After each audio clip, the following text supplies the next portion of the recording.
আজ আবারও পাপ করলাম। দীর্ঘ সময় ধরে গোসল ছেড়েছি। গোসল সারলেই কি পাপ মুছে যায়? যদি যেত ভালো হতো। আমি লজ্জিত, ভীষণ। আমায় তুমি ক্ষমা করো প্লিজ। নতুন করে সঙ্গ দিও। জানি না এই সম্পর্কের কি নাম হয়। বেনামি হয়ে না হয় থাকো। ভালোবাসাটুকু মিথ্যা নয়। এখানে ছলনা থাকে না।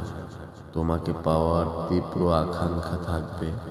ছুঁইতে না পারার যন্ত্রণা থাকবে। জড়িয়ে রাখতে না পারার ব্যথায় মুচড়ে যাবে বুক। আমি তৃষ্ণায় ক্লান্তিতে ধোঁকে ধোঁকে নিঃস্ব হয়ে যাব। যা ইচ্ছে তাই হয়ে যাক, তবুও তোমাকে হারানোর যন্ত্রণা অনুভব করতে দিও না। তুমি না হলে একটা অগোছালো জীবন।